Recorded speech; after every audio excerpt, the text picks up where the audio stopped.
All right, folks, welcome back to the channel. As you could tell probably from the title and the thumbnail, it's all about the Urchin today. I've had a chance to play with it for the past few weeks. I had a question whether or not it was worth the hype. So I went out and bought a bunch. Aftermarket, not the Coike. These are like 27 millimeter, about 4.5 inches across. And after getting to get out on the water with them for a little while, a couple of things rang true. One, the hookup ratio, you struggle a little bit. Second, how and where to fish it kind of threw me off a little bit. So after I got out there for a couple of hours, something kind of clicked. And today I'm going to share with you how I rig it, the gear I use, and then the hook I use. And I think the hook is probably the most important. Now, there are a lot of different ways that you can rig it. What I'm going to share with you is just one, but it's one that I've found the hookup ratio has been absolutely phenomenal. I've only lost a couple rigging it this way, and I've probably caught now in the couple of times that I've used it 60-65 fish, including some pike, which was kind of crazy. But today we'll just talk about how I store it, the hook I use, and then the gear. So let's start off with the gear. So I have got a shallow spool digitally controlled reel. The reason I went with that is, like hand over heart, I'm not very good at skipping, but there are a lot of places where I'm fishing that I want to be able to skip it up underneath some overhangs. And this allows me to do that. And then the shallow spool really allows it to not overrun and go crazy. It's a 7:1-to-1 gear ratio reel, so I can take up slack real quick. Seems to do the job well. As far as a rod goes, I used a medium heavy, kind of like I guess it's a medium. That's almost like a jerkbait rod, 7'2", really close to the same action as a jerkbait rod. And I found that also does a nice job of keeping them pinned when I set the hook. So from a hook standpoint, now I keep all my jig heads in a little box like this. It's actually a fly box, but it works great for separating out jig heads, and it takes a really small footprint. But whoop, drop that on the ground, pick that up. Sorry. This is a little Guggen Squad crawfish swim bait. So, two different hooks I use. Both, believe it or not, are tube heads. This one, when I want to go a little bit lighter, when I want to slow the fall rate. I think this is made by Berkeley. It's got a small little head and then an EWG style hook. I have found when rigged up, you get plenty of hook out the back end, and the hookup ratio, like I said, is fantastic. So I'll throw this smaller one. I think it's maybe a little bigger than an 1/8 ounce when I want a slower fall rate. When I want a faster fall rate, I'll throw this, and this is a 1/4 ounce. And then if I don't want any fall rate at all, I'll just use a weedless wacky hook and then just skin hook the Urchin. But these are the two main ways. 1/4 ounce, it's got a nice little barb on the bottom. What I do is I get it down. When I thread the Urchin through it, I'll just show you. I'll show you that in a second. Let's talk about how I store them though. This is a Plano box. It's actually a jerkbait, like small square bill style box, but it works fantastic for Urchin baits. And I've got a truckload of them in there. So we're gonna pull out this pink one. So this is that stupid, goofy Urchin bait. And I talk about it a little bit in the video on why I think this works so well. And there's really two reasons. So one is water displacement, creates a lot of commotion. Second is I think it resembles like a small pot of bait fish that are feeding on something. To me, that's just what it speaks to me. Everybody else, it's a little bit different, but to me, that's what it says. So when I rig this up, I'll take that whichever size tube head I want, and I'm going to find the little spot where they cut the plastic off. I think that's just a good guiding spot. And I'm going to rig the Urchin through that and pop it through the other side. Now, this plastic is pretty tough, so you really got to pop it and be careful not to hook yourself. So now, once that hook is through the center of that bait, I'm going to pull it up over that hook keeper. And I mean, I'm really going to force it up there because I want that up as close to the head as I can. Then once I've got it where I want it, I'm going to give it a little twist and it'll lock that head in a little bit better. And now that will stay there, and it'll stay there perfectly. Very rarely slips down. If you want to make sure it doesn't slip down, just put a dab of super glue up there, hold it in place for a second, and it'll stay. I have to do that with that smaller head because it doesn't have a barb on it. But that's it. And I'll fold back these arms here, and you can see you have got quite a bit of hook showing, and that pegs them better than anything else I've fished it with. And then you wonder, well, can you fish it around grass? Does it get hung up? You do. You're still going to get some grass on it, but these little appendages do a really good job of keeping it a little bit weed free. And then I'll give you a secret tip here that will help keep it even more weedless. Now, this is going to be kind of goofy, I know, but what I'm going to do is I'm going to find one of these arms that is as close as I can in line with the hook. And what I'm going to do is I'm going to take a pair of scissors and I'm going to snip off about an inch of one of those arms.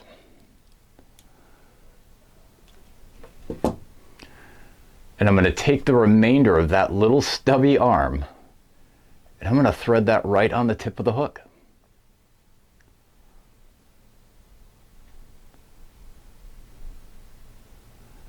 And now you have got an almost completely weedless urchin bait because you're using one of those arms as a little bit of a weed guard. And when the fish bites it, you don't have to worry. It pops off really easy. Don't have to worry about it. They'll push it off, get hooked, not a big deal. It's just a really thin, small, tiny piece of plastic. But it'll allow you to fish it much more efficiently around weeds. That's it, folks. So much fun. For such a goofy bait, it really is, and has been, an absolute blast to fish. And now as far as colors go, I'll give you a few of my favorites. So I've got a lot of green pumpkin because that's a really good color. I just think it's a fantastic color, but I've got a lot of green pumpkin. I've got like a purplish. I've got a couple different variations of almost like a brownish reddish color. I've got that fire craw red style. And then the ones that I've had the best luck with are these that are kind of like a yellowy smoke color. Those have really done some fantastic job, but the majority of them are all kind of that green pumpkin style color. And then again, this is just a Plano 3700 size jerkbait slash square bill box. And for urchins, it's absolutely fantastic. That's it, guys. That's how you rig it. We'll go over to some footage now, but as always, I hope you guys enjoy the video. I'm trying to get some videos out, but with work, it's really, really hard. But I'll keep working at it. I'll keep trying to put out some videos that you guys want. that you enjoy, and give you a few secrets and tips along the way. So enjoy the footage here. I'll walk you through in the footage a little bit more of how I fish it, where I fish it, and why. So without further ado, let's go fishing.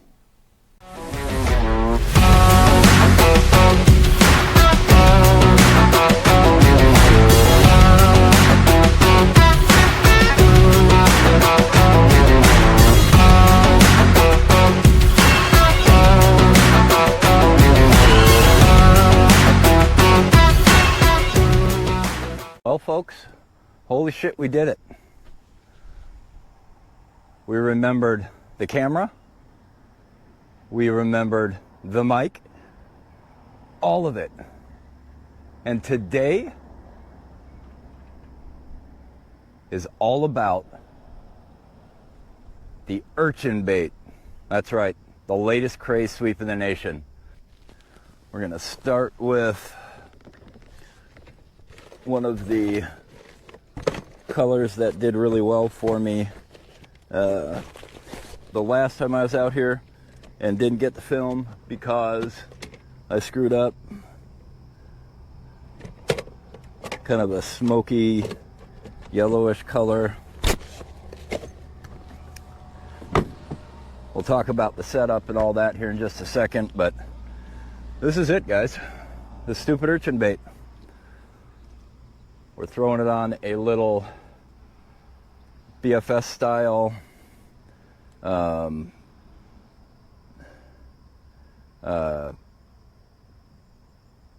digitally controlled reel. I'm rigging it up the best way that I've found so far from a hookup ratio standpoint, which is just a little tube jig head. I'm going to pull it all the way up onto the body. Got the bottom of that hook showing really well. This seems to be the best way, and it's literally just a tube head, EWG style, nice hook, seems to do really, really nice.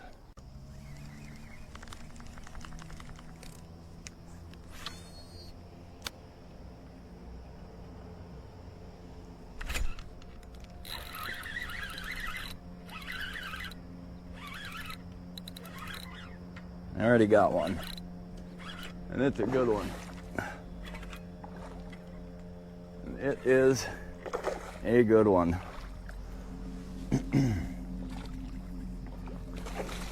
Get him in the net here.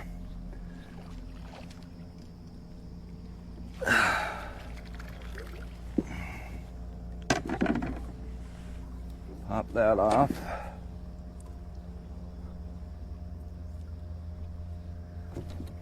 And there you go, folks. That is what the Urchin bait is all about. And you can see, absolutely choked it down the gullet. And now, like I said, there's lots of ways you can rig these, whether it's a frog hook, or I fished it on a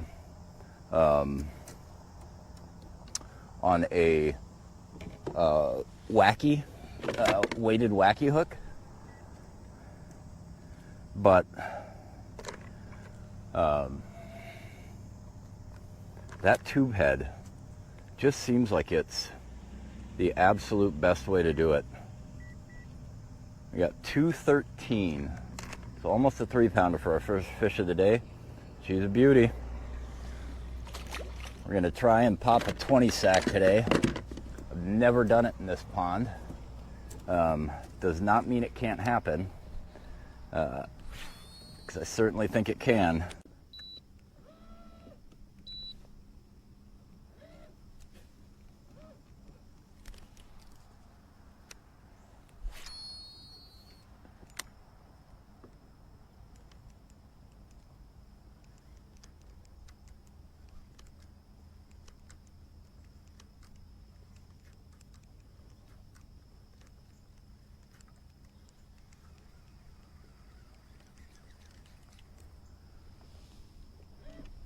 You know, I don't know exactly what the appeal is with these urchin baits for fish, but I'll tell you what I think. I think because it displaces a lot of water when you're popping it, it really catches their attention. And then if I had to bet, it's because it's like a pot of bait fish that are like eating something, right? It just, that's kind of, to me, what it looks like.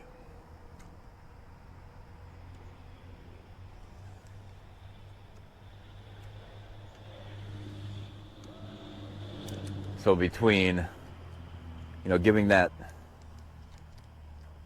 look of a pot of bait fish eating on something and how much water it displaces, it just seems to me that those are a couple of the reasons why this thing is so freaking deadly.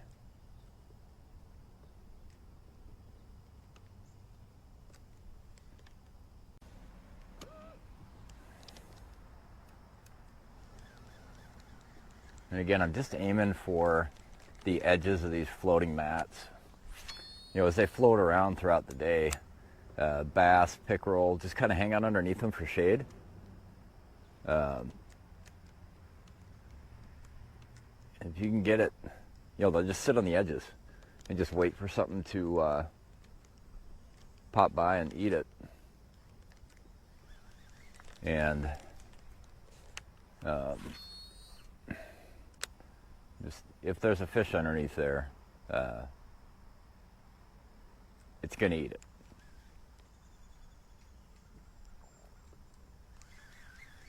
I went out to film about a week and a half ago, 2 weeks ago, and I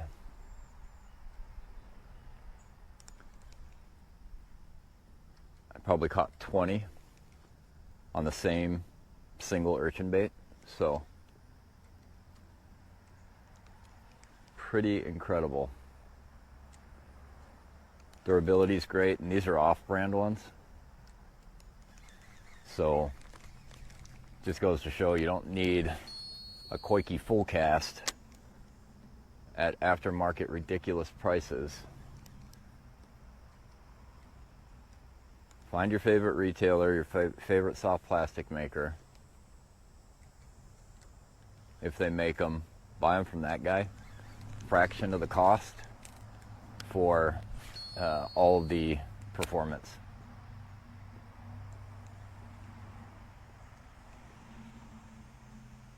Now I like to throw a little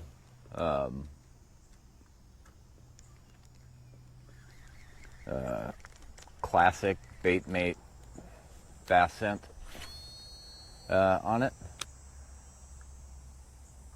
If you like just the regular whatever they come scented with, great.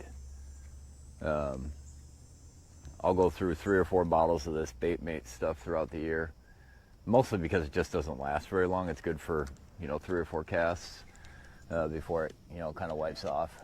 You can maybe get a little bit more than that, but it's super inexpensive. And I think this stuff, just the old school classic Baitmate bass fish attractant, is hands down some of the best on the planet. Then we'll move on.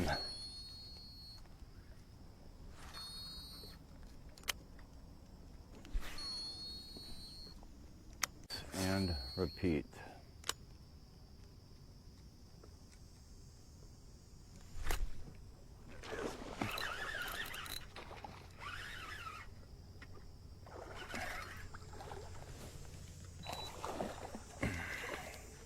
Not a big one,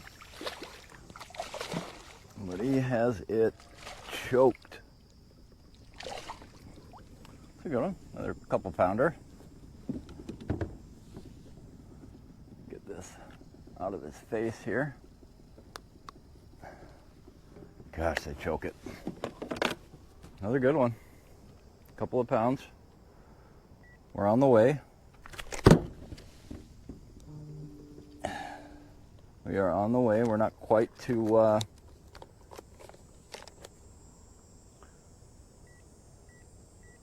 20 pounds.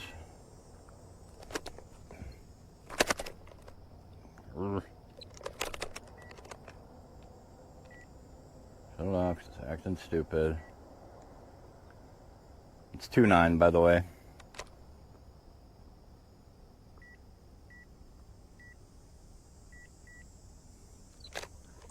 So we're just over 5 pounds.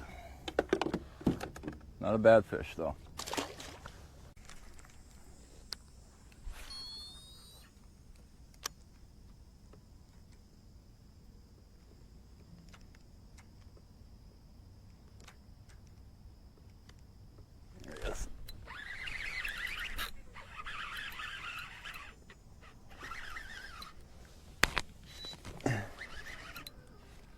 Not a big one, but it's a fish.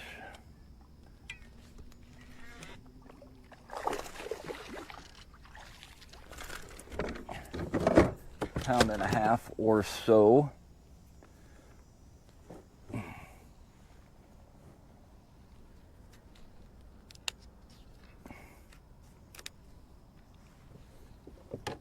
We're not going to weigh him because he won't matter.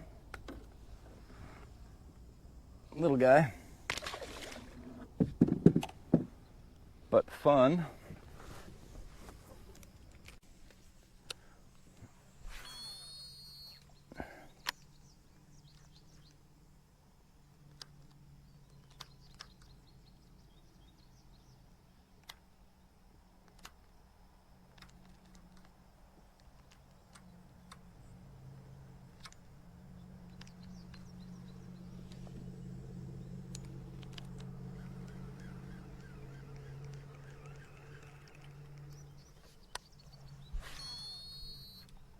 I think I need to turn the sensitivity. That's a big one. Oh.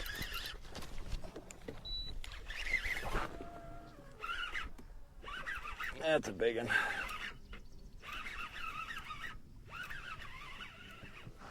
That's a big one. Finally got a good one. I mean, the other ones are pretty good, but... Oh, this dude's big. Yeah, it's a big dude. Get in there. That's a good one, folks.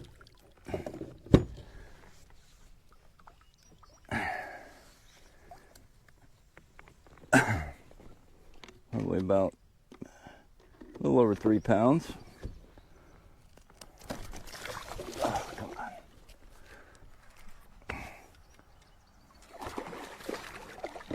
Come here.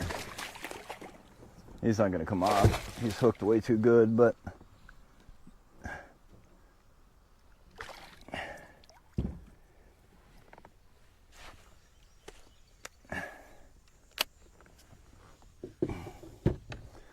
still don't want to lose him. I go to see what he weighs.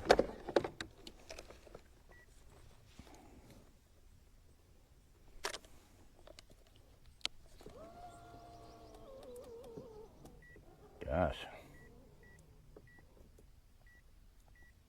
215, so just shy of 3 pounds. Still a good fish. See if we can't unlock another one here.